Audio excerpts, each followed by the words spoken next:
Hello there and welcome back to the AgostinhoZinga show with your host AgostinhoZinga, and this is episode number 580. That is 580 of the AgostinhoZinga show with your host AgostinhoZinga. Hope you're doing fine wherever this podcast may find you. I hope you are doing fine. How am I? Pretty good. Not gonna lie. Full of water, full of hope, full of pending prosperity, and just loving every single moment of the day so far. You know, a couple of breaks, a couple of working hard sessions, a couple of workouts, a couple of runs here and there, and it's a wonder what that can do to the mind, body and spirit. And here I am once again with a blockbuster show for you today. Where have I been? What have I been up to? So, first things first, to get out of the way, I've just come back from a pretty decent and quite invigorating night, helping out a friend for an event called Breaking Free, by a friend that I've known for many years, maybe going on to 2 decades now, Lingo. Somebody I kind of, met on the scene when I was first coming up, maybe around 1948 time. So that was a very long time ago. I'm going to say it's close to 2 decades.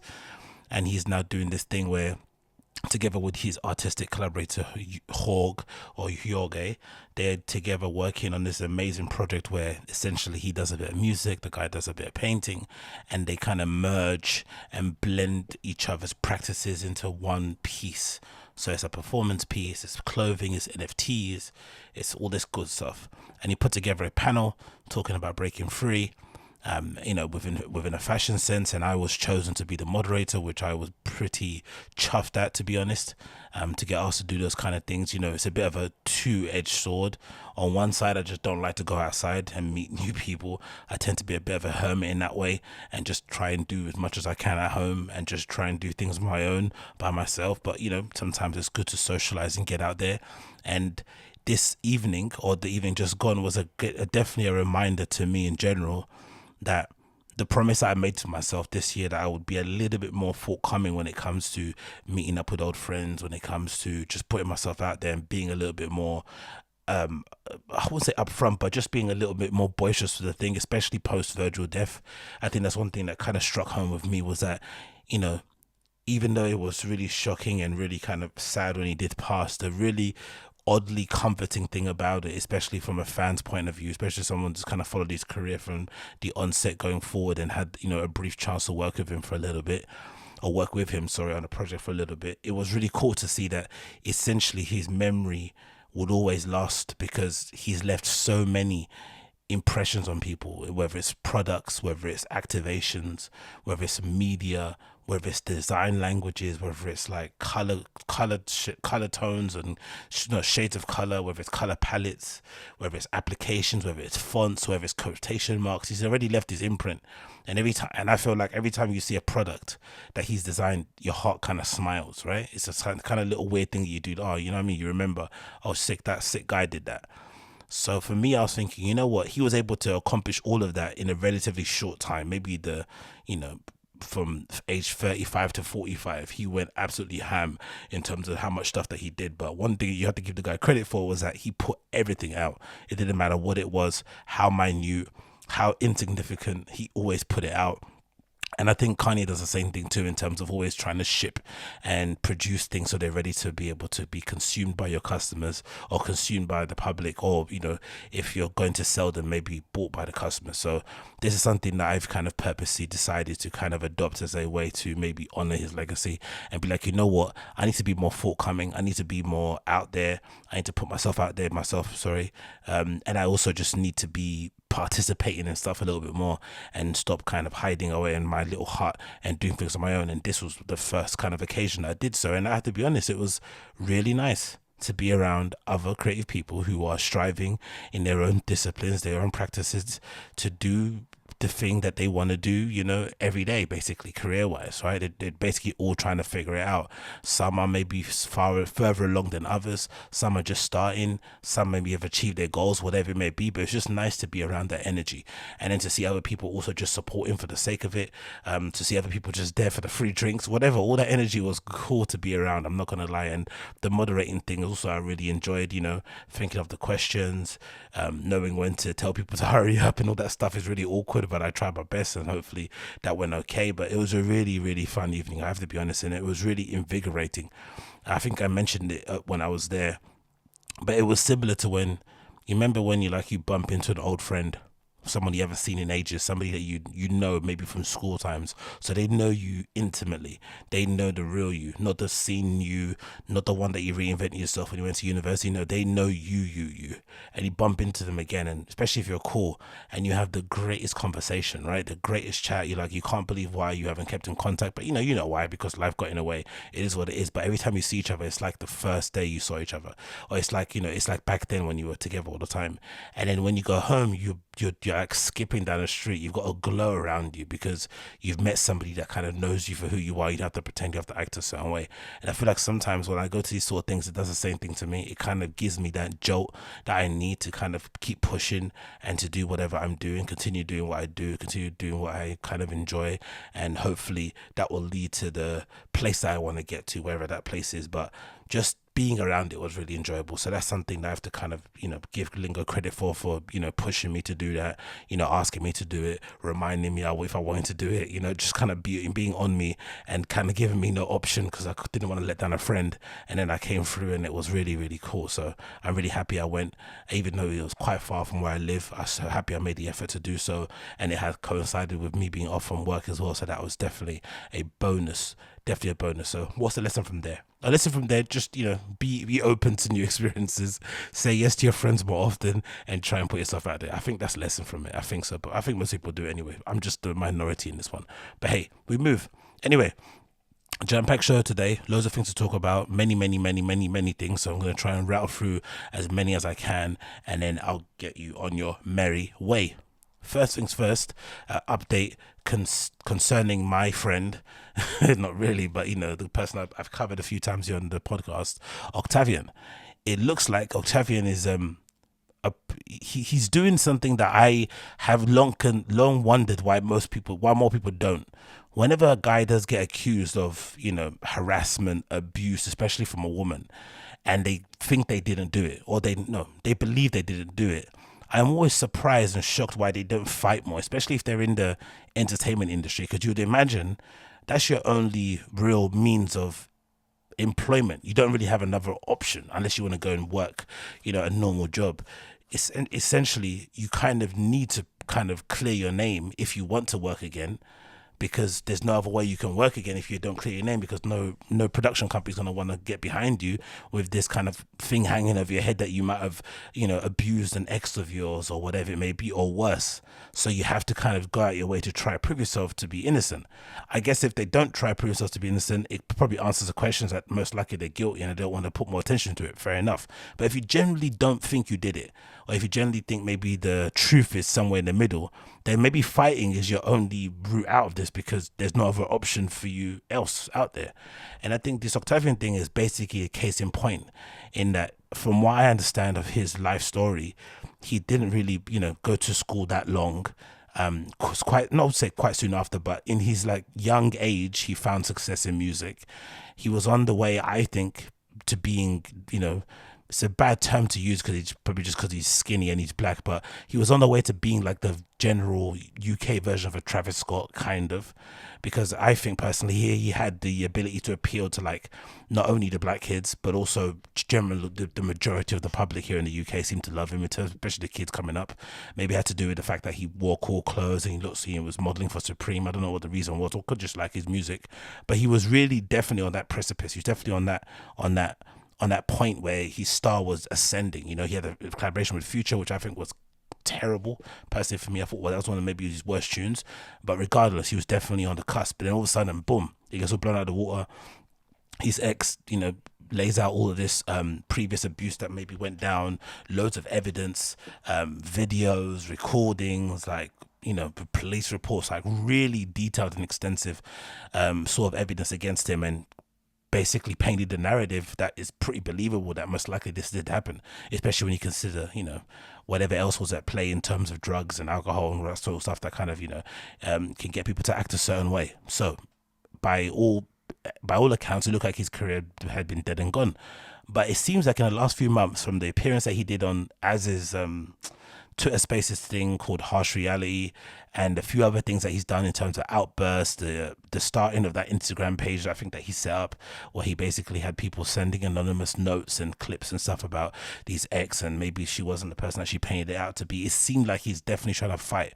And now his latest sort of tactic to try and fight against his allegations and to try and get back his career, which I think is wild, is now he's basically adopting that he is Johnny Depp in this situation with his ex. And obviously his ex is Amber Heard, in that he feels like he's been wrongly accused of being a monster when that clearly isn't him. And it's a really wild tactic to use, because you would never say there's any correlation between Johnny Depp and Octavian at all. From Octavian that we know, we don't know him too deeply because, you know, he hasn't been around a long time, but from the person that we know, you would never say there's any correlation between the two. But for him to sit there and say that he thinks there is probably says a lot about him and maybe his narcissistic tendencies. But regardless, this is a post courtesy of the Shade Bearer, says the following. Octavian has recently spoke about his ex-girlfriend Hannah, who has accused him of abusing her. Octavian has taken to Instagram and compared his case to Johnny Depp v Amber Heard, claiming that he is innocent in the matter. He posted a link to a TikTok account which claims to reveal the truth about Hannah and of his innocence. And as weird as this is, as sick as this is, because imagine if he is guilty and he's just constantly pushing this and drumming it up, this is essentially harassment. But if he thinks he's innocent, this is also a clever tactic to try and rewrite the narrative, especially in the court of public opinion, because essentially this is what he's fighting for. He's not going to be, charged in a court of law. I don't think he's going to spend any jail time for it. I don't think so, because the court system is really fucked up when it comes to this sort of stuff, personally. But if he does, all right, cool. But I don't think that's going to happen. So if that's the case, he is trying to change the mind of the public in order to give him a second chance. Because essentially, if you're him and let's say, let me just throw it out there and say maybe he left school at 15. Let's say 14, 13. Let's say 15 just to be safe. So he didn't even finish his GCSEs. And, maybe you spend some time mucking around, jumping from place to place, and boom, suddenly you end up discovering that you've got a talent for music. Then you end up getting a pretty decent career. You end up getting, co-signed and have an arm around the shoulder from some of the biggest people in the industry. And you're on your way to becoming that guy. And then boom, it goes. You've got nothing to fall back on. Like, all you've known is looking good in clothes and being able to make good tunes. So if you can't do either or, because no one's going to want to have you model their clothes if they think you're an abuser, and they don't want, because they want to sell clothes, no one's in the business of not selling clothes, and no one's going to want to back you in terms of the record label thing, because they think everyone's going to think you're abusing, they're going to buy your songs, they're not going to come to your concerts, whatever it may be. So he needs this. This is like life or death, and especially if you consider the recent news that he's got another lady now who's dating, or I'm not sure if they're engaged or not, and he's got a baby in a way. So the pressure's on. So he kind of needs this to work. But this is a crazy way to try and defend yourself, I think, because there's literally nothing that lines up in terms of the Johnny Depp case and Octavian. But, from what we know anyway. Let's continue with the slides here. To a monster in 0.6 seconds. Okay, Captain Jack Sparrow. Look at that. Doesn't matter. Is there no sound this one? Why is there no sound? Let me see if this works here. Okay, there's no sound in that one. Doesn't matter. But anyway, regardless, you get the gist, right? There's a little video there playing a compilation of the truth, the truth of what's happening with Amber Heard and Johnny Depp. Another video here. That Hannah Mahmoud accused another innocent guy of beating her up in Edinburgh. Hannah getting the same tattoo. So this is basically what he's trying to do in his defense to try and rewrite the narrative. But then the other post I thought was really wild was this post that was posted, I think, by Shade Bearer the day before. And his caption says as follows. Octavian shares that he is grateful for life right now after his ex-girlfriend Hannah allegedly ruined his life 2 years ago. According to a rapper, he suffered for years whilst trying to leave her. Hannah took to social media to accuse the rapper of physical and emotional abuse during their relationship. Now Octavian states that he is happy with the wonderful woman by his side and loyal supporters and his friends. So out of nowhere, he's trying again to basically drum this up. But I think this is obviously a tactic to try and get his career restarted, because it's crunch time, baby in a way, got a mortgage to pay. I'm pretty sure he doesn't live in flipping Forest Gate. He probably lives in a nice place, nice area. He's probably got crazy bills. He's got expensive taste. So things need to get aguaning. So on this page, you've got an Instagram story with words that he's written across a Sun article. It says the following. 2 years ago, on the release day of my debut album, my ex-girlfriend nearly ruined my life. I was labeled an abuser, blocked by her from dreams, and was close to suicide. I could hear it in his accent. Labeling an abuser, whatever the accent is that he's got. Funny. Grimy rapper Octavian accused of cool. The next slide says, thankfully I had my friends who saw me suffer for years trying to leave my ex girlfriend was trapped with her threats to ruin my life. He's got a whole gang full of Asian friends, yeah? Safe. Stonied out as well, right? Next one. Another clip with him and the new girl, I guess. I've never been happier. Baby on the way and wonderful woman by my side. Loyal supporters. A lot of people tell us just to move on. This is funny. Whenever people post stuff like this that they've never been happier, it's always the opposite, I think, because you can see it in the eyes, isn't it? If you are happy and living a fulfilled life, why do you need to constantly remind people? But maybe, you know, maybe there's a point of just trying to make sure people know that you're doing good. But, you know, whatever. Another slide here says, but then we got bombarded after 2 years with messages like this about a dog that I bought for my money raised. Oh, this guy in his English language, man. Anyway, and then there's messages, I guess, from Hannah fans telling him to give the dog back. All because of my ex. Please understand, enough is enough. And then the next slide, we have... honestly, okay, I'm not going to read the whole thing, but this is a text from 2020. I'm assuming one of them texting the other, but just in general, the tactic of trying to now paint himself to be the victim is interesting. Hannah getting the same tattoo as Octavian the 28th of August too. She has nothing else to fall back on in terms of making money and providing for his family. And if that's the case, then, you know, try to do this thing. But if anything, this could dramatically backfire. More information can come out, more damning information, and then, you know, then what do you do from then on? But I still think, even though this is quite heinous, a part of me still thinks I would like to live in a society or an industry where you do this madness. Imagine if you actually did it, and the industry doesn't try and block you. So none of this record labels dropping you and stuff, it's a nonsense, because it's not like he's the first person to allegedly abuse his spouse. Right? I mean, there's plenty of people in the music industry now who have deals, who are on world tours, who have beat and, you know, abused their partners in past, or, you know, done some heinous stuff in their previous lives to becoming musicians. The fact that you can, you know, have your career kind of upended underneath that is a bit, I don't know, I'm a little bit dubious on that one, or skeptical on that being a reason to not have a career. But I would like to live in a world where society where you do that madness, and then it's the fans that decide. So if the fans stop buying your tickets, if the fans stop downloading your album, if they stop coming to your shows, they stop buying your merch, then the record label, if they want, because essentially you're costing them money, can drop you. But this idea that they block you in terms of they drop you, no one wants to represent you, they stop you from being on playlists, all this kind of stuff, I think this blackballing is really weird. This moral blackballing is really weird, because people only have morals for certain things.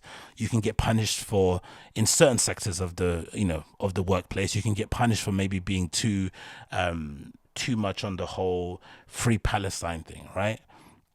But then another side, if you put the Ukrainian flag next to your name, it's lauded. So the morals and the principles and the politics and all this kind of stuff, like, it kind of depends on who the person is, what the situation is. And I don't like that. I would like it to all be based on the fans, based on the customers. If they decide that they don't want you anymore and they want to cancel you, cool.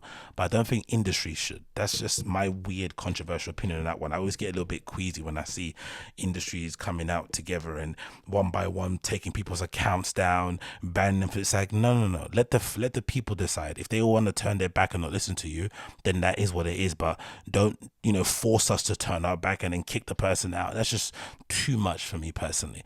But I do think there's correlation he's put into himself between him and Johnny Depp. Octavian is legitimately batshit insane. Probably is the only tactic he's got now left to try and paint. If you're being accused of something and you don't have any other recourse, the only thing you can do is point back the other person and say, no, you did it. Do you know what I mean? Kind of playground sort of stuff. But this is an insane defense, because, you know, Octavian, number one, is not as beloved as Johnny Depp, so he's not going to get any of that grace. And this is clearly, from the evidence that we've seen, some, you know, if you're being charitable to him, you'd say it's a toxic relationship. So if it was toxic, you would say two, you know, it takes two to tango. And definitely both of them were at fault. Now, if you talk to the girl, she would definitely tell you Octavian was more at fault. But for him to say he was entirely the victim is insane. It's not the same as Johnny Depp at all. But anyway, what do I know? Maybe you guys disagree. Let me know in the comments down below if you think any different. I'd love to hear your thoughts. Then next on the list, we've got this clip here, courtesy again of Shadeborough, which I think is super cool because I think I was mentioning this before prior when I was talking about going to meet friends or something. I forgot. Anyway, I think I spoke about this before, but essentially I've been, and I've always have been, very anti-birthdays, right? Very, very anti-birthdays, especially when you're like over the age of like 21. I feel people who do like birthday weeks, birthday months and stuff, you are completely R-worded. I think it's real. It's the antithesis of flipping main character syndrome, and it's just really, really corny, really cringe, really embarrassing for people over the age of 21 to be going out of their way to be celebrating their birthday, to be reminding people that it's their birthday. Treat me nice because it's my birthday. Like, get a life, grow up. Do you know what I mean? It's flipping redacted. But I'm also honest enough to know that maybe the reason why I've felt that way is because I've never really had good birthdays growing up. So I kind of maybe have created this kind of position to stand on, so I don't feel let down if no one comes and turns up to mine, or no one wishes me anything, because I never did, and I never really got presents or anything. But one of the good memories I do remember from birthdays, from when I was really young, and a tiny period of time when I used to go to church. When I was really young, I remember my parents always taking me to McDonald's, right? You go to McDonald's, you get the Happy Meal, or the older you got, maybe one day you'd be allowed to get a normal meal, like a main one. It'd be like the adults maybe like, oh my God, wow, you got a chicken legend. It felt like a double-decker bus, how big it was compared to the McDonald's meal. And then for a small period of time when I was going to church, my parents did this really sick thing where they'd give me money to take my friends out. And I think that was the time when Nando's was first starting here in the UK, and it wasn't as crap as it is now. And it was definitely something that people thought it was a treat. So I'd go out my way to pick some friends that I would obviously hang out with in church, and I'd take them to Nando's, and I'd just like invite them for a meal, and that would be the way to celebrate my birthday. And it was cool because at the time, if I'm not mistaken, the kind of thing that everyone did around that church was that if it was your birthday, you would basically invite people to, you told them to come and eat with you at some fancy restaurant, but you won't, it's basically you pay for yourself, which obviously immediately alienated out some people who just didn't have the money to pay for it or just couldn't bother to go. But the fact that I was willing to be like, hey, I like you, you're one of my good friends, I want you to celebrate this day with me, come, and you're paying for these munches, was really sick, because it was a way to kind of like celebrate your birthday with other people involved. It wasn't just about you, it was about, everyone celebrating together. And I loved it. I think it was absolutely sick. And that was the only way, if I was going to celebrate birthdays nowadays, what I would do going forward. It wouldn't be about me. It would be about, hey, let me get my closest friends together. Let's go out somewhere and eat. Let's go away on a trip. Let's go see this concert, whatever it may be. And I thought this clip, courtesy of Shadeborough, was a really cool example of it. And this is says the following. This lady decided to spoil her friends for her birthday and celebrate in style. She landed in the villa. She handled the villa, the private chef, and told her friends just to book a flight and enjoy. Residents, would you do this for your birthday? So I think it's pretty cool. Hopefully it's not copyrighted music. Is it copyrighted music? Okay, so for my birthday, I asked my girls to book their flights only. I covered the cost. Okay, whatever. The villa, private chef, transport to and from the airport, drinks, and you can think of. It was a surprise for them. Here I am. But anyway, regardless, the video's playing. There's just a montage of girls in some fancy villa somewhere. There's drinks being prepared. There's a swimming pool. There's loads of Greek girls. There's a chef there preparing the food. It's all being laid out, a massive spread. It all looks absolutely banging, and it looks like legitimately one of the best holidays they're probably ever going to have in trip. Something that they're going to remember forever and ever and ever.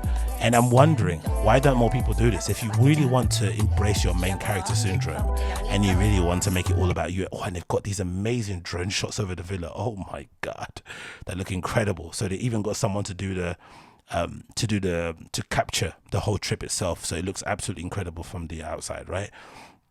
I don't understand. If you really want to be main character and you really want to indulge yourself, right, why don't you just do something like this? Because then what you have is effectively, if you really want to get granular about this, right, this is kind of gross to say, but effectively what you've got is how many girls is there? It looks like there's about 6, right?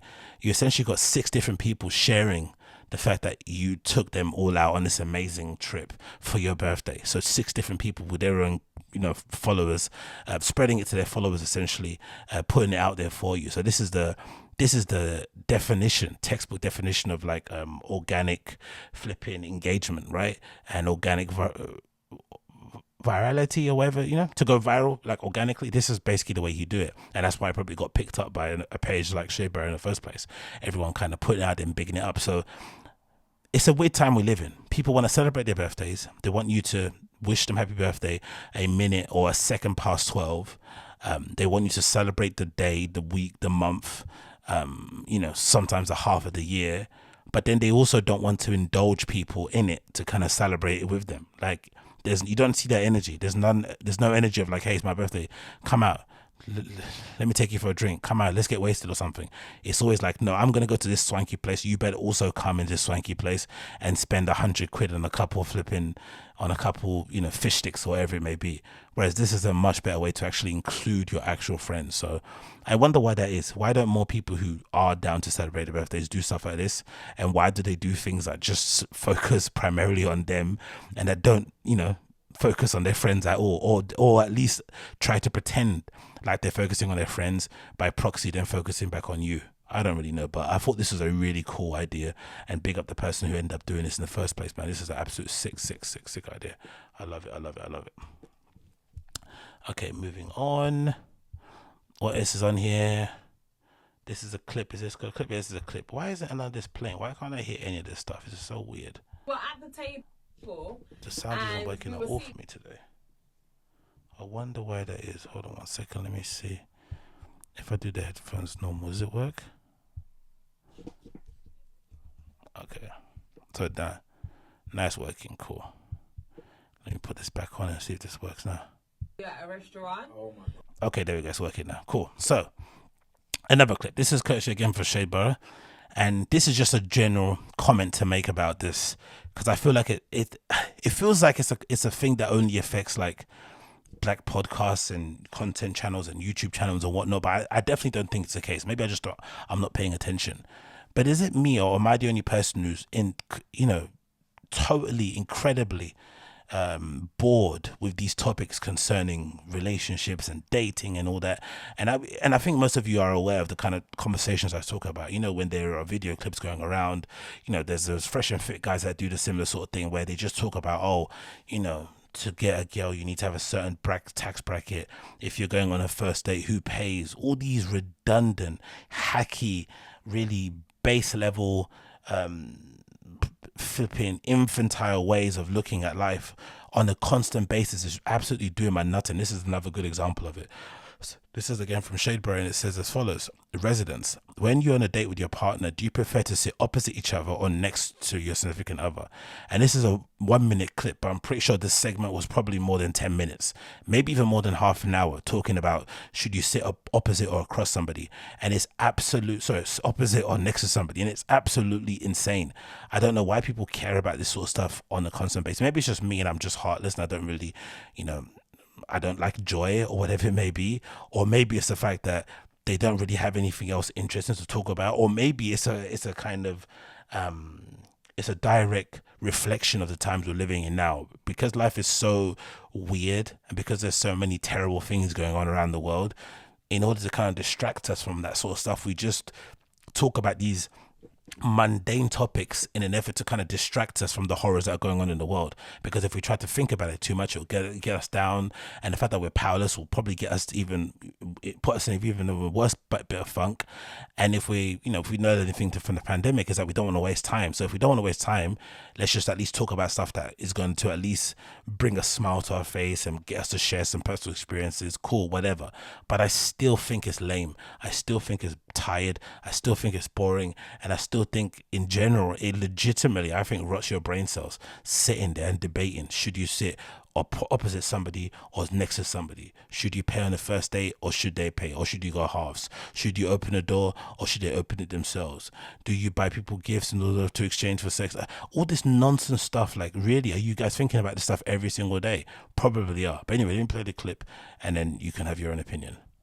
And we were at the table and we were sitting with our friends, and I do this thing where I like to sit right next to Tolly at a restaurant. Oh my God. Tolly starts asking all his friends, oh yeah, when you go restaurant, how do you guys sit?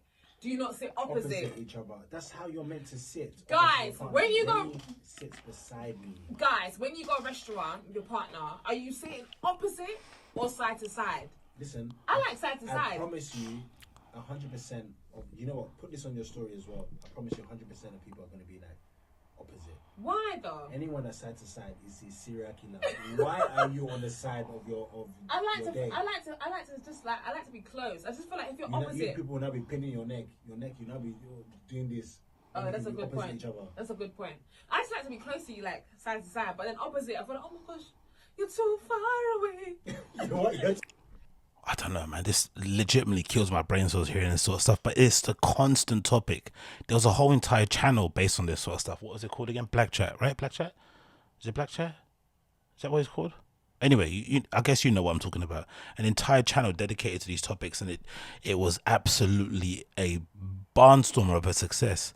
But I just can't get down with it. I don't understand why these topics just keep coming up. But maybe it's just me.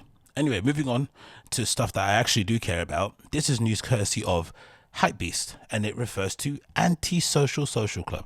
I bet you haven't heard about that name in a while, right? ASSC, Anti-Social Social Club, the brand set up by Nick Lurk, an OG from Nike Talk forums. That's the only way that I've known of him, to be honest, because I used to be on Nike Talk back in the day too. I predominantly spent my time on Crooked Tongues forum. That's where I kind of predominantly spent my time. And then I transferred over to fuk.co.uk, and then I went over to Fifth Dimension forum for a bit, but then there's some cunts over there, so I didn't stay there for that too long. And then what else I did? That was it, right? Sidewalk forum for a bit, Slap for a bit, but the main sort of like sneaker streetwear forum that everyone kind of started from or has reference of is Nike Talk. And this guy on there called Nick Lurk ended up, getting into cards and being some scene person in LA or Las Vegas, wherever he lives. And then out of nowhere, he started up this amazing brand called Anti-Social Social Club. It had a really cool moment in terms of, the actual name of the brand was just, at the time it just hit and people kind of resonated with it. The font, the way it waves, that font on the hoodie, that font on the flannel, that font on the t-shirt, it was just pure money. That was basically his, his Supreme Box logo, his Bape head, his Nike swoosh, and it absolutely sold. He sold that hand over fist, but for whatever reason, the back end of the company just never really caught up with the front end. So when it came to fulfilling orders, when it came to shipping orders, when it came to customer service, they were just all over the place. And unfortunately, I think for Anti-Social Social Club and Nick Lurk, I think this also coincided with streetwear kind of going mainstream. You know how now everybody's a sneakerhead, right? Everybody's a reseller, or everybody knows what a Yeezy is. There was a time when this was still kind of somewhat I won't say subversive, but it was a kind of an underground culture. It was it was for a niche audience. And I think, unfortunately, because this brand happened to catch the zeitgeist, I think it was also the time everyone was wearing, I forgot what that camp, there was a dad hat also that came out around that time that everyone was wearing that had some sort of words on it. There was a time when everything had words, right? And it was like an inflection point between Anti-Social Social Club becoming the big thing and also the mainstream public gravitating to it and also realizing, oh, there's all these cool clothes, all these cool ideas, all these cool sneakers over there, let's go over there. And they just couldn't meet demand. And by the time it kind of got really big, they just couldn't catch up to it. And then by that time, their reputation was damaged because the main thing that mainstream customers come in with is expectations from shopping from Amazon and other high street retailers, where they want this stuff and they buy it. So when they come to this underground culture, this niche culture where it's kind of cool to not ship stuff on time, it's kind of cool to not answer questions, it's kind of cool to be rude to your customers, there was a real big disconnect there. And I think ever since then, it's kind of suffered in terms of public perception. But for whatever reason, as a brand, its value is still maintained, which is probably the reason why a brand like Marquee has decided to buy it, which is flipping crazy, because you haven't really heard of Anti-Social Social Club being spoken about in the culture that much, apart from when the drops happen and people see that it hasn't really progressed that much in terms of a brand, in terms of its visual representations, in terms of its product offerings. It's still the same old stuff. If anything, the lookbooks look better, but in terms of what they offer in terms of products, it's still kind of a bit lame. But for whatever reason, Marquee Brands doesn't think so. It says as follows: Anti-Social Social Club, ASSC, ASSC has been acquired by Marquee Brands, the parent company of Ben Sherman, Martha Stewart's namesake brand, and various other lifestyle labels. As reported by Business of Fashion, the acquisition was confirmed early this morning for an undisclosed sum, so we're talking millions. Speaking to BOF, Marquee Brands Chief Executive Neil Fisk said, "Our plan is to let ASSC be ASSC, with no intent to change the brand DNA, values, or culture." Lie. Whenever you hear that, that's basically, we're going to give you time, maybe a year, maybe 2 years to do what you do. If we don't see the bottom line improving, we're going to bring our people in to completely dilute it and ruin it. It happens every single time. This never works. From startups to fashion brands, to tech companies, to service companies, it all happens. Whenever they get absorbed by a big company, they always say the same thing. We're going to bring them in-house, give them access to all our resources, allow them to do what they do best because that's why they're here. And then as soon as it starts to affect their bottom line, boom, they get their own people. You know, you basically get pushed out, or essentially if you start a company and you now turn into an employee, you're definitely not going to be comfortable with it, because the whole reason why you started the company is because you're an entrepreneur. So they put you in a position where you have no other option but to quit, and then boom, it's over and it's done with, and then you're going to start seeing anti-social social clubs sold on fucking it's in flipping TJ Maxx and stuff, and wherever it may be. Do you know what I mean? It continues. It was founded in 2015 by Nick Lurk, found fame among streetwear community at the time when Supreme was in its element, sitting alongside the Ultra Boost hype, a love for anything Kanye West touched, and Drake's Hotline Bling. Despite its appeal bolstered logo, ACE fell short when it came to delivering on its collections. Literally unheard of delivery tactics, or a lack thereof, meant that those who bought Antisocial Social Club had to wait months to get their order, at the time owing over 1,000 people their merchandise. But again, I just want to know, how can a brand that clearly has a complicated relationship with their customers and clearly has a very inconsistent way of fulfilling orders, how can they still remain valuable enough for a brand to acquire them? I guess the reason why it would be is because of their customers, right? It's not because of the brand, it's because of who they have in terms of customers. So if you're Marquee, you want to start appealing to a younger audience, or you want to start appealing to an audience that has more disposable or income that they're willing to, they have disposable income that they're willing to spend on stuff. So you want to increase that, you want more, and you're going to hope in a weird way, because salespeople and brand people are strange. They think somehow that they can get the anti-social club customer to come into Marquee and then start buying their other brands that exist under their umbrella. It doesn't really make any sense, but I guess that's part of the allure that they're trying to, that's part of the dream that they have, right, in terms of buying or acquiring Antisocial Club. Because on paper it doesn't make any sense. On paper it's like this company was probably going to fizzle out and die eventually, or maybe not. I don't know how much he spends in making the stuff and how much he makes or whatever it may be. According to the website, I just checked it earlier, everything is sold out. So business is booming over there. Everything is sold out on the website of antisocialclub.com. So maybe it's still going well, but I just wonder how they're able to hold their value, considering that clearly public perception has shifted. Clearly maybe the business isn't where it should be. But I guess if you're a big multi-brand conglomerate like Marquee, you probably got the people in place who can definitely crack the whip and get that brand into shape very, very sharpish. It's probably not that hard to do. I can definitely imagine it. But yeah, big up Nick. He's probably cashed out in a big way. Will he be turning up to Marquee Brands offices and working out of there? Will he end up just abandoning it and maybe spilling the beans in some rant soon? Probably, who knows? But regardless, it's cool to see him get a big check, a big payday off the back of it, and hopefully he can go on to do other cool things. Next on the list, we've got news here courtesy of RA, and it features Nina Kravitz, somebody I've spoken about a few times here, especially concerning what's been happening with the war in Ukraine, with obviously Russia's invasion of Ukraine and all the horrible things that's been happening as the fallout of that. We're now in the third month or something going on. Hundreds of lives have been lost, maybe even thousands by this point. And yeah, it's just a terrible, terrible situation. And it feels like, for whatever reason, Nina Kravitz is bearing an, I think, unfair brunt of this situation. Even though I understand where it's coming from, I think this headline is a little bit excessive. What's going on and why this is happening, it just feels a bit bizarre to me. But anyway, it continues. Nina Kravitz won't play 3 up-and-coming festivals in Europe and the USA. The Crave in The Hague, Movement Detroit, and Dortmund's Polar Wissen have published statements confirming the news. So there she is. It says Nina Kravitz won't appear at 3 festivals she was due to play in the coming weeks. The Crave in The Hague, the Movement Detroit, and Dortmund's Polar Wissen have published statements in the past days confirming the news. While European festivals said that they made the decision, the movement put on the onus on Russian artists. None of them provided a reason. Okay, so one festival is saying that she doesn't want to go, and 2 of the others are saying that they the one that pulled out. I think the truth lies somewhere in the middle. She probably decided she doesn't want to go, and the festivals, in an effort to kind of, you know, get some public love and to make themselves look at the good guy, they decided to come out and say, hey, we decided to pull out of it too, which is a bit slimy, but it is what it is.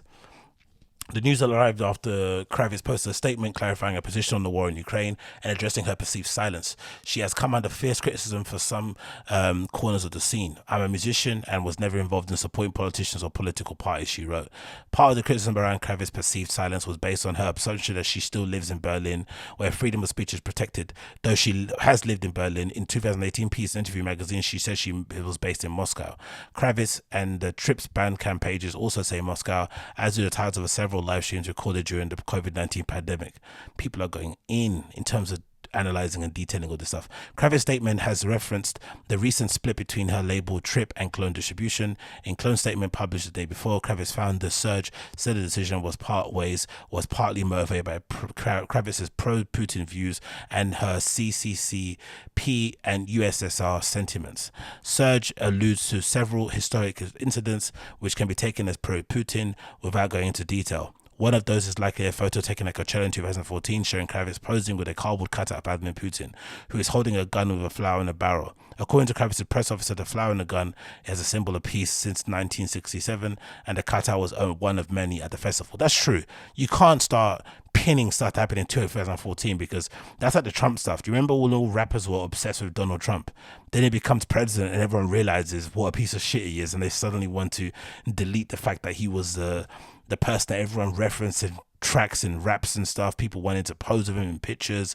Do you know what I mean? He was a bit of a cartoon figure that people kind of wanted to align themselves with, but then when they saw the actual real man in charge with some power, they realized how dangerous he could be.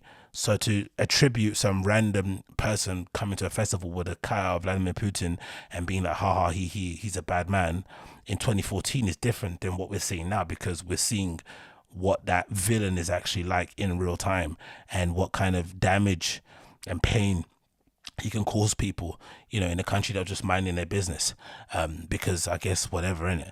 So that was, I thought, was an unfair thing to kind of pin on somebody, in my opinion. But hey, another controversial incident concerned a meme tweeted by Kravitz. People are getting their festival gigs cancelled because of a meme.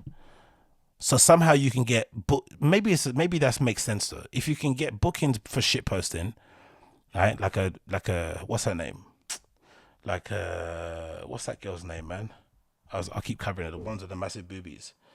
I forgot her name. If you can shit post your way to bookings, then maybe you can shit post your way out of lineups. That's also maybe a thing. Maybe. Anyway, it says the meme tweet in 2016 of Vladimir Putin at a rave. The accompanying text reads, don't underestimate a Ruski. Is there a copy of it? Or has this been deleted? Let's see. Has she deleted this? Oh, is it still up there? Okay, still up there. So this is the meme that people are saying. Come on, man. Anyway, read the post from the Crave. Okay, so this is from the Crave Festival. Dear visitors of Crave, we have to inform you that after long and intensive discussions, both internally and externally, we have decided that Nina Kravitz will not play the Crave Festival in 2022. The Crave. Nina Kravitz is unable to play Movement this year. Stay tuned. So they've clearly said she was meant to play, but they didn't. She didn't because she didn't want to go. This sounds like more Movement. And then Polo Wissen says as following. Announcement regarding the Polar Wissen Festival. We would like to inform you that Nina Kravitz will not perform. The decision was made by us following a process of inner. So two places are saying that they took the decision, and one place is clearly putting the onus on Nina. Now, for me personally, I think this is OTT, because where does this end? So she's basically being punished for not wanting to clarify her position when it comes to Putin.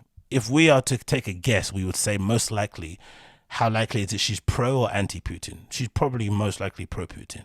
But in terms of the war, in terms of what's going on in Ukraine, like, that's what I was wondering. Can you be pro-Putin and also be against the war in Ukraine, or the invasion, the illegal invasion of Russia into Ukraine? Probably can. Obviously, it doesn't make any sense because they're both intrinsically connected. But if you wanted to play those semantic games, you probably could somehow trick your brain into believing that although you're pro-Putin and you think that he is, the last bastion of trying to preserve the sovereignty of the USSR or whatever nonsense that you're thinking, you can't get away from the blood that's being spilled in Ukraine at the moment. The family's been absolutely torn apart. The untold misery that's been brought upon those citizens, right, for no fault of their own. But then if you decide to say, I'm going to be apolitical and I'm not going to talk about politics at all, regardless of what's happening in my country or the places I'm associated with, should you also be punished for that also? Because that's what I feel like she's kind of doing. She's basically saying, hey, I just don't want to talk about this for whatever reason. It's annoying. It's going to be frustrating, especially if you're a fan of hers and you're seeing what's going on there and you want to make a stand. But is that enough to cancel somebody and basically take away their livelihood? I don't think so, personally, especially when you think about the dance music scene and you think about the amount of legitimate abusers out there who have been able to get away with it, who've been able to still succeed, who've been able to kind of dust themselves off and carry on, even though they've left a trail of victims in their wake. And no, it doesn't feel like there was the same level of uproar and scrutiny being placed on them as is with this case. It just feels a bit strange. Like, why are they coming extra hard at her and trying to make sure they kind of set an example in this case, because she's refusing to really get in and be super political about it. Like, I think you should have the right to not want to comment, especially if you're not going to say anything that's going to be constructive, especially if you're not going to say nothing that's going to be received well. Why not just keep it to yourself? Especially if you believe the things that you believe. I just don't. So they're trying to force her into complying, into bending the knee, into sharing the same political opinions. And I just don't think that's healthy. I think the whole reason why dance music is the way it is, as people like to say, is political. Cool, say it, whatever it may be. But I think one of the amazing things about it is that it can unite and unify people from different political leanings, from different upbringings, from different countries, colors, creeds, sexual orientations, whatever it may be. We are all kind of united under this weird banner of dance music and electronic music, and we find these weird safe spaces where we can kind of be ourselves and not talk about politics and just kind of enjoy music and feel the vibes and get high and drink and have a good time and dance and whatnot and go home. That's basically what it should be about.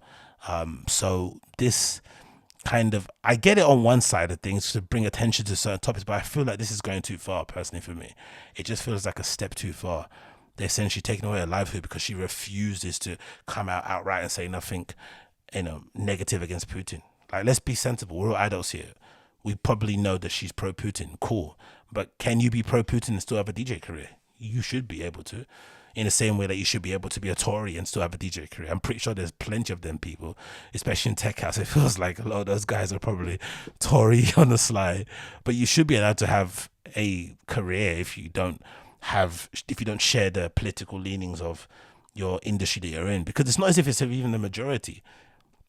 For sure, there are people, Russia's not probably a good example because it's not as if like they have democratic voting there over there. Do you know what I mean? His last opposition leader is flipping in prison now for an unspecified amount of time, so that's not exactly a democratic place in terms of voting and opponents or whatnot. But I don't know, I just feel like this is too much. Maybe it's just me and I'm kind of being overly sympathetic about this, but I even said in my previous video, I know a lot of this has to do with her as a person, because like I said before, she clearly comes across like a bitch, and that's not being mean, but that just is what it is. I'm pretty sure she's the kind of person you wouldn't want to meet in real life. You'd if you were a fan of Nina Kravitz, you'd want to just enjoy her releases, her DJ live streams, her Instagram, just from afar, you wouldn't want to try and meet her in person and try and shake her hand and say how much you love her. I don't think it'd go well personally, especially if she was not in a good mood.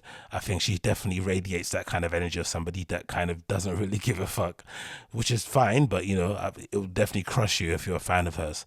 That might play into it. I think that definitely plays into it. She's not a very likable person, but you know, so what? You're a piece of shit. So what? You're a dickhead.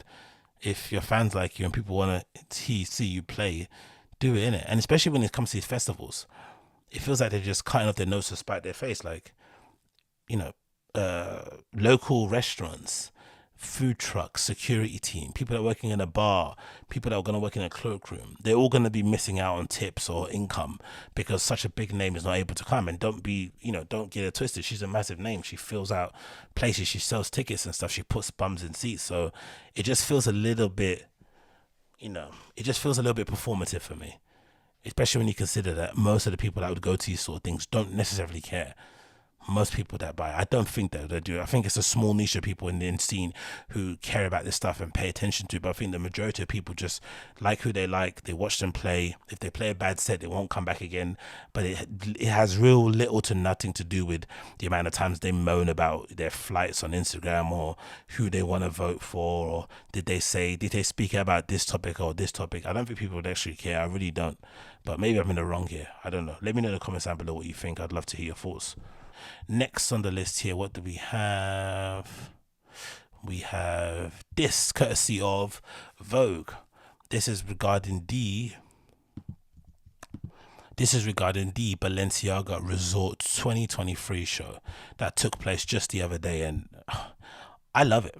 I really, really do like it. I don't really understand some of the pushback from people online, especially when you think about, Demna's design language, his codes. We've seen this silhouette, we've seen this version of his Balenciaga many times in different iterations. This is just the latest presentation of it, and I'm not really sure why people are so kind of hung up on it and really getting their kind of knickers in a twist when, like I said, we've seen this before from him. It feels a little bit like people are just looking for an excuse to basically say it's over for the brand, but clearly when it comes to customers, when it comes to sales, they are doing so well that any kind of criticism that gets kind of placed, at the feet of Demna and what he's doing at Balenciaga becomes redundant, because the moment all this stuff sells out, it kind of solidifies the point that maybe all these critics, myself included, and people who call themselves, fashion enthusiasts and stuff, maybe we just don't know what we're talking about. And I wonder why that is, why there seems to be a real disconnect between what we think is good and what the customers think is good. But for whatever reason, these brands, it's not as if like Balenciaga's lame. It's still cool, but for some reason it appeals to us in terms of the niche of people who give a shit about fashion, but it also for some reason sells with the general public. The amount of people in my area who I see wear those sock Balenciaga runners, some are probably fake, I'd assume, but just I think even fakes are a really good really good indication of how popular your product is. So I think as a designer, if you see your stuff getting faked, you should be over the moon, because that means it's definitely resonated with people, because it's got to a point where people can't buy it retail because it's sold out. So they're now making fakes to fulfill demand. So the amount of fake Balenciaga sock runners I've seen in my area is definitely a clear example of just how successful and how far-reaching their design language has been to the general public. And I really always try and wonder, I wonder how that happens. How do you make a brand, especially a fashion brand, that's both cool and also is able to appeal to the mainstream audience? How does that happen? Because I know it happens a lot with streetwear brands. The obvious example being Supreme. It feels like every season they're battling, they're kind of having a tug of war between satisfying their kind of general public consumer and also kind of keep making sure that they keep the core skateboarding streetwear guy happy. And they seem to always nail it. But it feels like in fashion, that kind of cool period definitely fizzles out and burns very quickly, right? Like people were all over the place with Craig Green, and now you hardly hear his name mentioned. It's one example that I was kind of say. And then it kind of goes mass market, and then it kind of dies on the field there. But I think what Demna does at Balenciaga Just the fact that he presents for this collection a GIMP mask on the runway. Don't get me wrong, it's a resort collection, so maybe the relevance of it isn't as high as maybe doing it, you know, on the main collection runway at Paris Fashion Week or whatnot. But the fact that he's able to bring such subversive, underground, almost deviant kind of things into the mainstream, such as a GIMP mask and latex gloves, is just everything to me, especially for my kind of interest in terms of being into dance music, in terms of being into alternative culture, in terms of having interests that lie within that Central Europe, Eastern Europe kind of vibe. This is something I definitely kind of resonate with and definitely connect with 100%, 1,000,000%. It's definitely something that I would look at and be really interested in wearing, or something that I definitely look at and be interested in just kind of, you know, just taking in. Do you know what I mean? All of it. It absolutely looks fantastic. And I just couldn't understand some of the pushback that people had against it.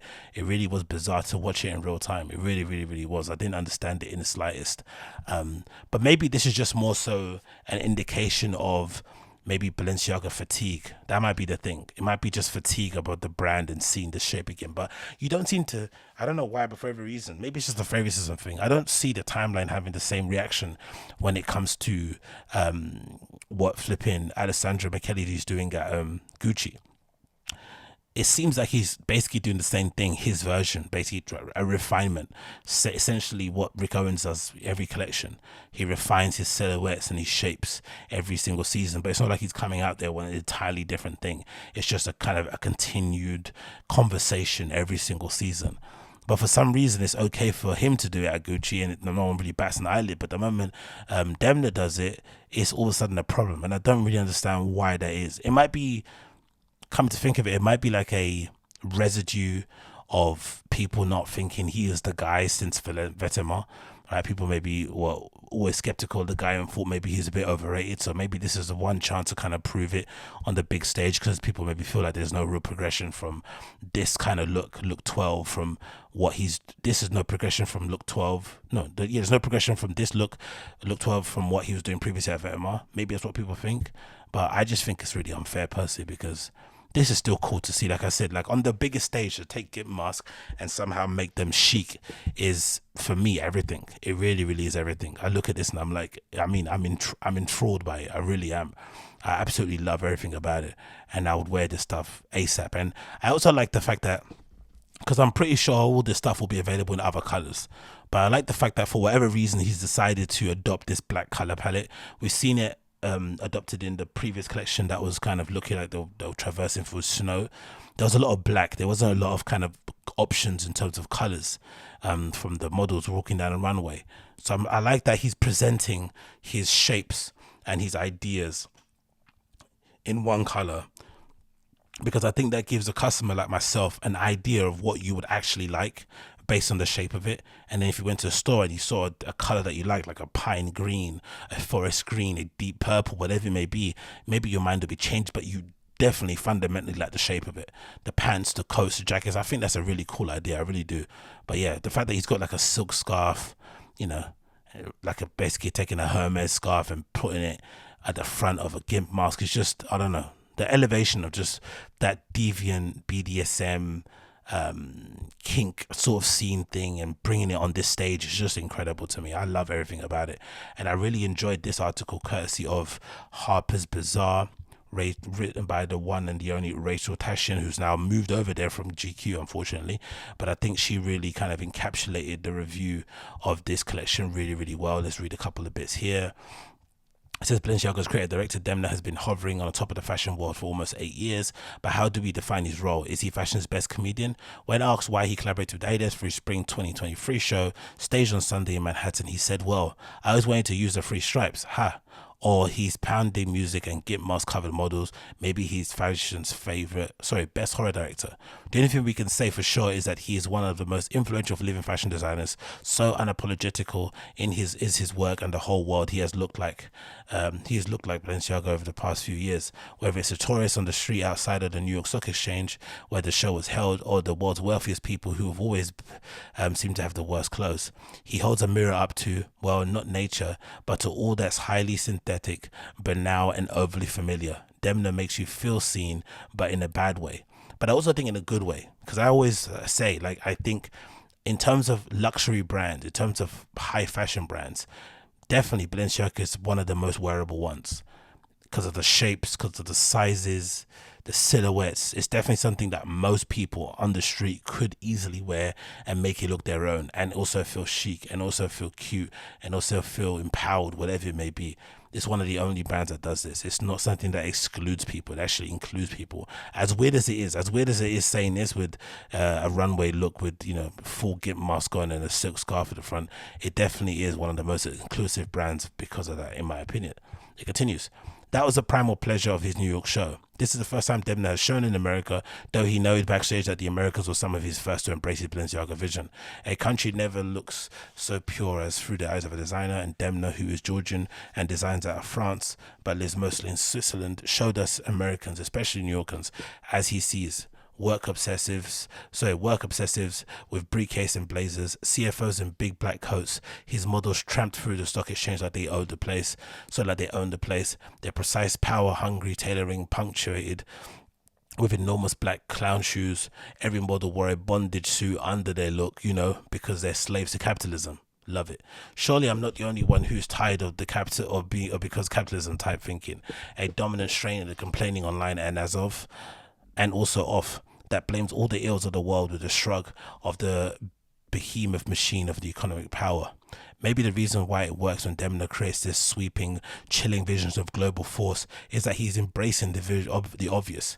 In fact, he is fascinated by it. A lot of artists, thinkers, and creative people hesitate to do that. As weird as Balenciaga is, Demna has propelled the brand to its perch of influence by embracing things so plain and simple and ubiquitous that it seems that we see them anew.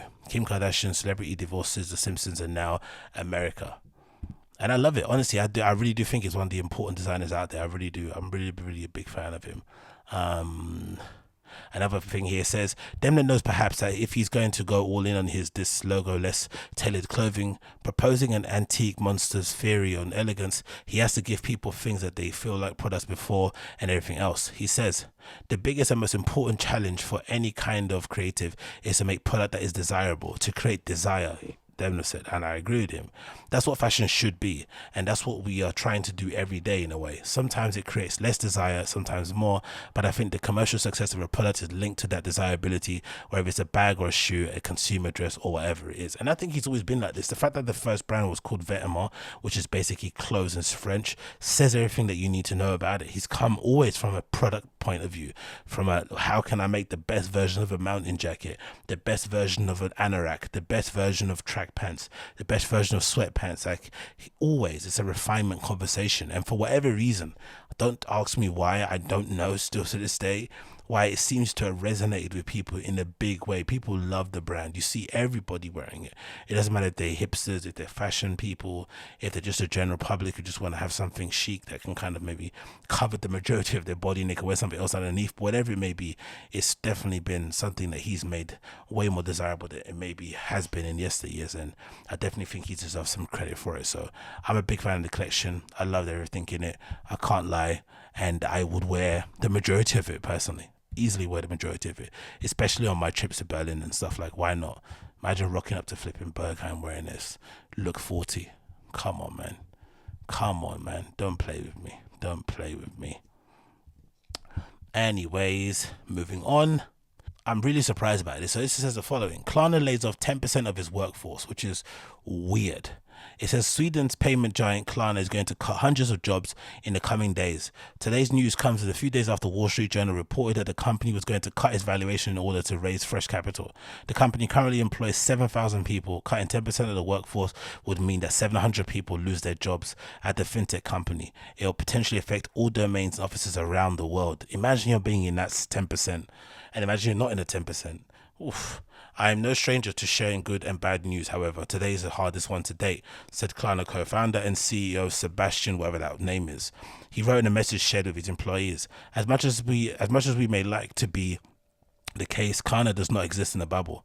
However, over the coming days, some employees in Europe will be asked to leave the company in exchange for severance pay. Some employees outside of Europe will have to leave the company, but the process of impacted employees will look different depending on where you work. The company doesn't name a single reason for the layoffs. Instead, the founder lists different macro and geopolitical factors that have led to today's difficult decision. He says, when we set out our business plans in 2022 in the autumn of last year, it was a very different world than the one we're in today. Since then, we have seen a tragic, uncertain, unnecessary war in Ukraine unfold, a shift in consumer sentiment, and a steep increase in inflation and highly volatile stock market and likely recession. It saddens me to say that as a result of this, approximately 10% of our colleagues and our friends across the domains will be impacted. Last year, Klarna raised more than 630 million last year only. Klarna currently works with 400,000 merchants around the world. The company's flagship product is a payment feature that lets you buy something now and pay later in multiple installments. Maybe I'm naive, but I'm really shocked this didn't take off and become more successful. They spent a lot of money advertising it. I do remember it coming into my line of sight because of the collaboration that they did with ASAP Rocky. Buy now, pay later kind of clothing was funny because ASAP never does that. He either buys all this stuff outright or he gets sent in for free. So the fact that they were using him to promote it was hilarious.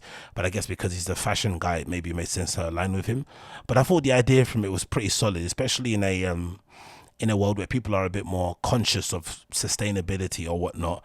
Maybe the idea of kind of investing, because you're kind of investing long term into these products you're buying, whether it's a coat, a jacket, or just a t-shirt. The fact that you're doing it on layaway, it's kind of like you kind of investing in it for the long term and basically committing that you're going to keep this and not probably flip it because you spent 6 months paying for it.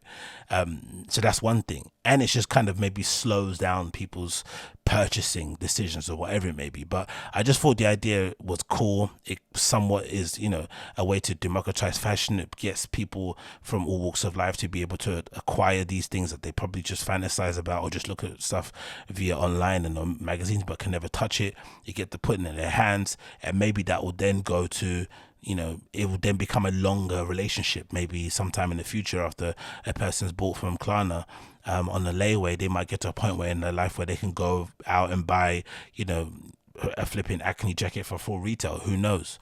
So I'm really surprised this didn't take off. But I'd imagine, like what the CEO says, everything going on in the world right now is having some adverse effects on real people. And it's weird because, especially when you're younger, you don't necessarily think all these things can affect your everyday.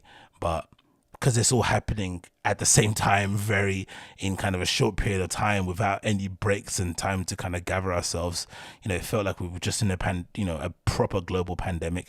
And now all of a sudden we're all basically having to deal with the fallout with what's happening with the war in Ukraine.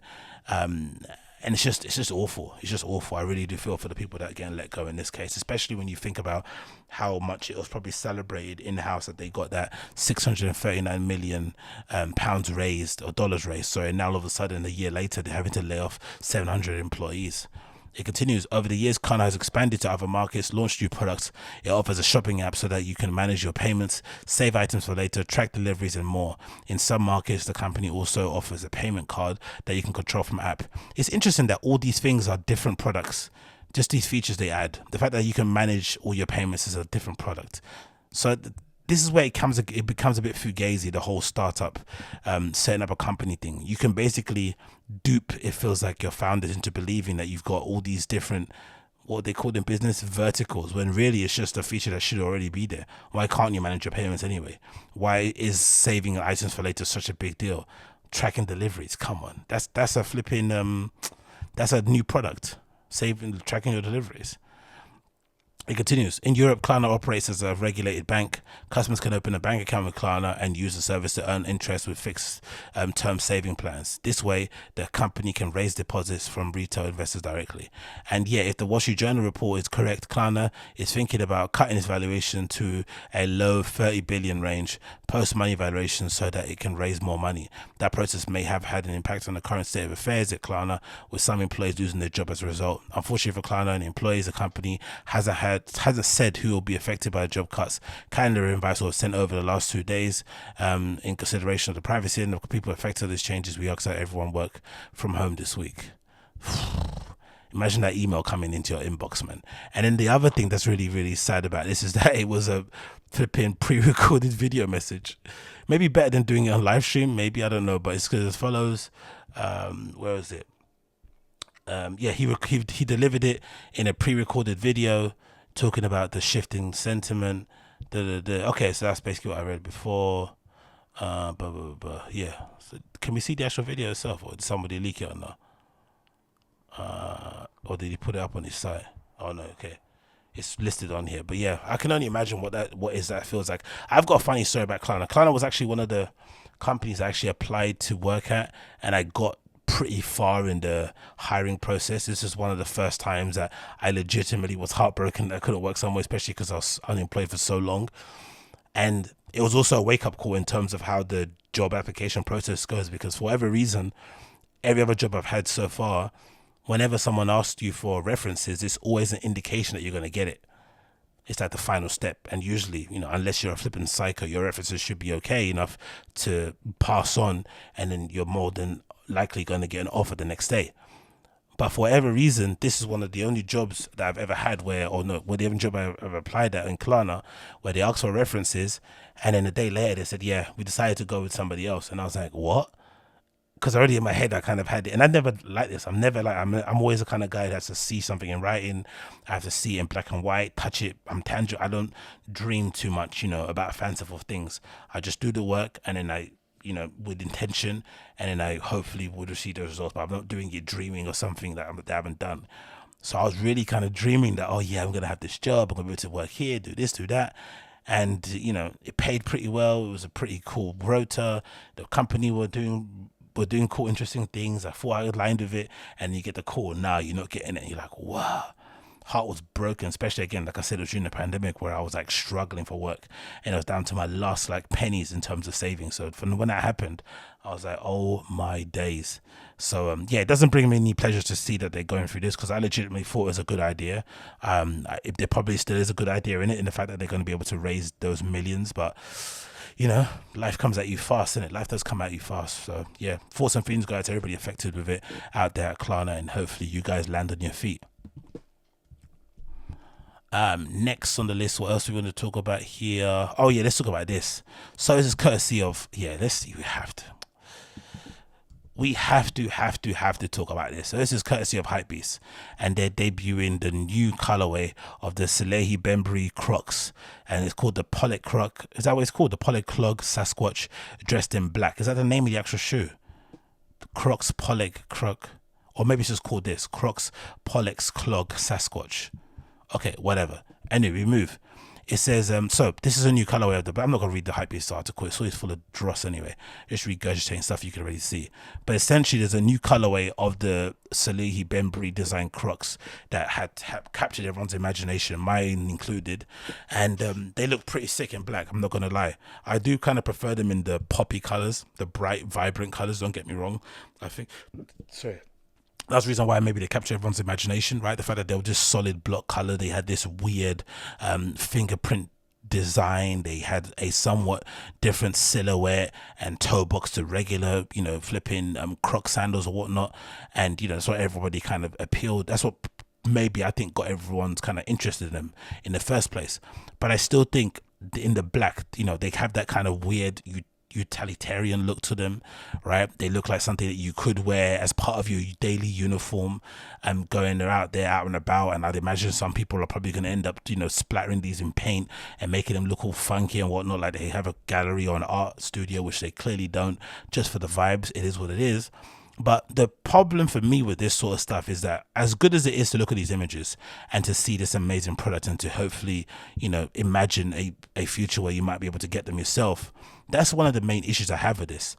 For whatever reason, Crocs have now become a thing that's, you know, a footwear model that's kind of captured the public's attention. Everyone wants Crocs, everyone loves Crocs, and these collaborations are basically riding the wave of that success or that hype or that attention. Or maybe you said the other way around, maybe the collaborations have basically started the wave. Wherever it is, the fact that these collaborations are coming out thick and fast means that Crocs has definitely recognized that these are doing well. They've recognized that it's a win-win. You collaborate with a small brand, it reaches mass market, you sell it for the same price you sell your regular Crocs, and then Bob's your uncle, Granny's your aunt. Cool, it works. But for whatever reason, these Salehe Bembury Crocs were incredibly difficult to get. Every time I've seen these drop online, I've seen nothing but people on Twitter, especially sneaker Twitter, footwear Twitter, complaining and moaning that you can't get them. The back end of certain sites isn't working. And for whatever reason, it feels like they aren't fixing the problem. Now, maybe it's a calculated thing. And, the cynic in me will believe that maybe they're doing this on purpose to just drum up interest and they're not willing to fix the back end of purchasing sneakers. But this is just a common thing that's happening for years and years. It feels like ever since I've been queuing outside of Foot Patrol and queuing outside busy workshops and, Nike Town, whatever it may be, to get shoes, it's always been difficult. And it feels like even though nowadays sneakers have become mainstream and everybody's basically a sneakerhead, it feels like the process of buying stuff that you actually want or that people are trying to make you want by making it limited edition, making it desirable, linking up with a known person, whatever it may be, it's just more difficult now than ever to get a hold of these shoes because number one, the demand is crazy, and number two, the way of purchasing them, the back end, the retail platforms, the online shopping experience is so bad that I think for any sensible person who doesn't want to resell or who isn't that in love with sneakers, it only takes a couple of L's from sneakers for you to suddenly get disgruntled and to just not give a crap anymore, which I think is really dumb, because the whole reason why they're making these shoes is for you to get hyped on them so you can purchase them yourself. But I thought this interesting tidbit came out from Salehe Bembury, courtesy of an interview he did recently with Complex. I think might explain why he has such a laissez-faire attitude towards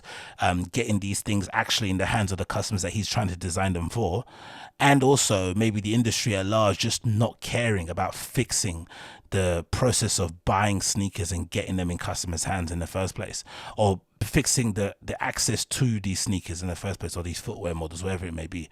I thought his answer to this question was very telling in that. Do people hit you up a lot with like customer service inquiries like, oh, this shoe release didn't go how I wanted? And like, do you feel any responsibility to be like, oh, how can we make this equitable? How can we make this fair?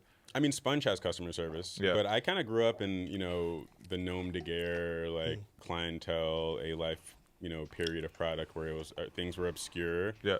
Oh, I thought you were going to say, talking about customer service, where they just told you to kick rocks the second you walk into the I didn't store. I didn't want to put it like that. I didn't want to say that, but at the same time, like me being a one-man team, like I'm definitely focused on like creating like good product, and I absolutely have customer service, and I care about my consumer, because if I don't, they're going to walk away from me.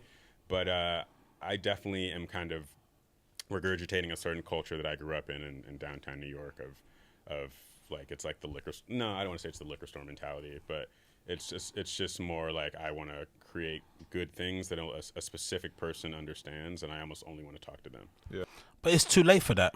That's why I don't like this attitude. It's too late for that. Sneakers have now become mainstream. Footwear's become mainstream. That's the reason why these Crocs have taken off in the way that they have. It's not because a niche amount of people, how we were back in the day, right? When we were all queuing outside of sneakers stores and, flipping shit posting on sneaker forums like Nike Talk and Crooked Tongues, and what was the other one? What was the other one called? White and Blue. I forgot that one, what it was called. But anyway, all these other sneaker forums, right? That was a certain place in time, and for me personally, I have many bad experiences at those places, because a lot of those stores, especially growing up here in London, treated me like absolute crap at the beginning when I was trying to get into this stuff, because that was just the attitude around it, right? From skate stores to streetwear stores to fashion stores, they kind of gave you the cold shoulder, and after only spending an untold amount of money and going there time after time, they maybe kind of warmed up to your presence and maybe saw that you weren't a poser and then tried to treat you nice, which is a crazy shopping experience, but it kind of is what it is.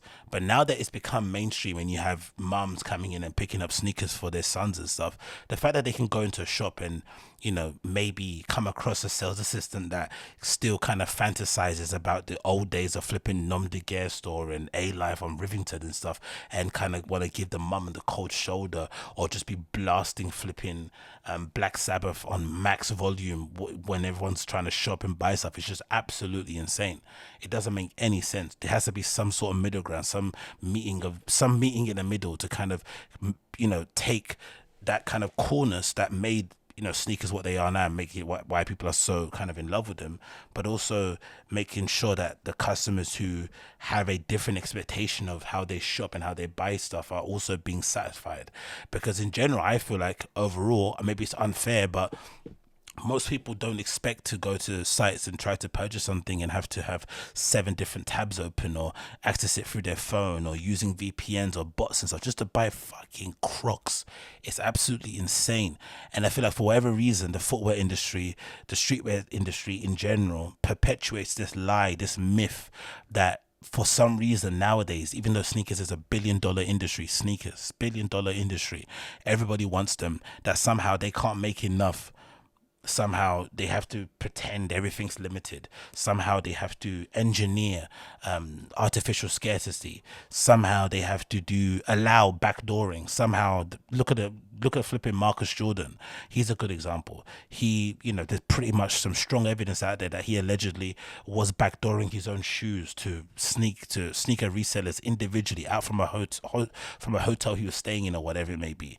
Has he been punished or taken off the, you know, the flipping list of people to collaborate with? Probably not.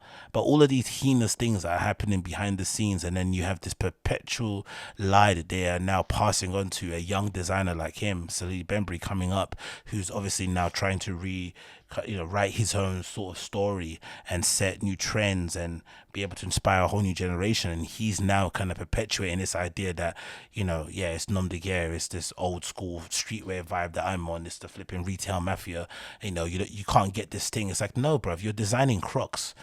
You know, you can't design Crocs and then suddenly want to treat it like it's the first Bape tee to come out of nowhere store in Tokyo in 1997. That's not the same thing anymore. They're Crocs. So if they're Crocs, they should be made available for everyone to purchase in some way, shape or form.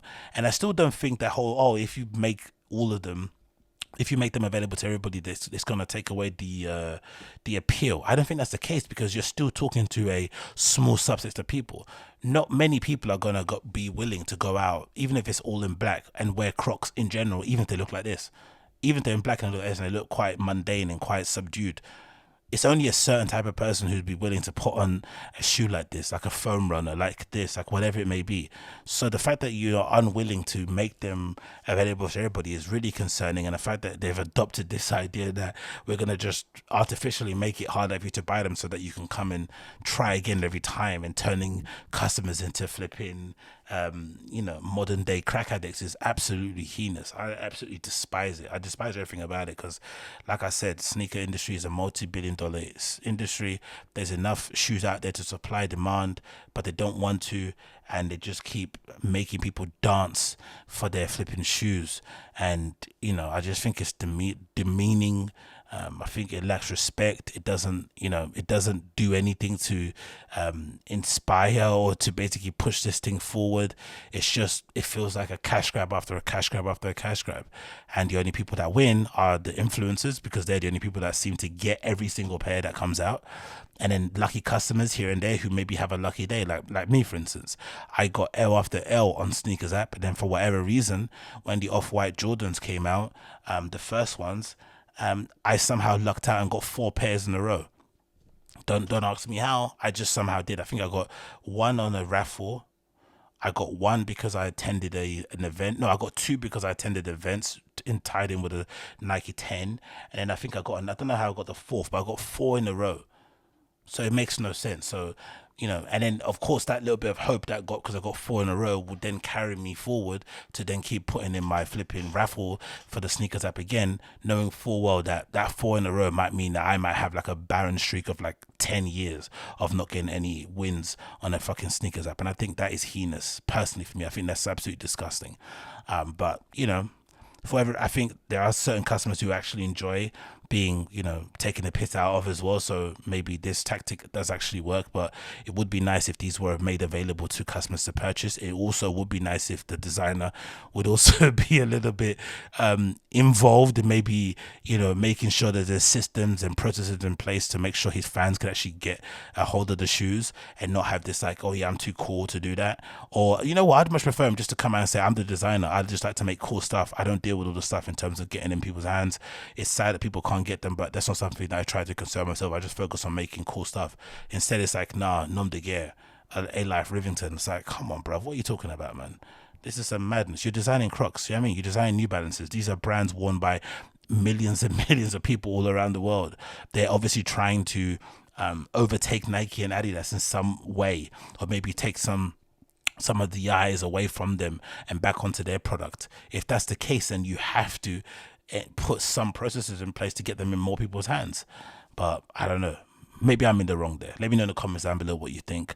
I'd love to hear your thoughts and opinions regarding that one. I think that's where I might have to pause it for now, because I think it's been an hour. I don't want to keep on rambling because I've got plenty of things to get on top of. 123, look at that.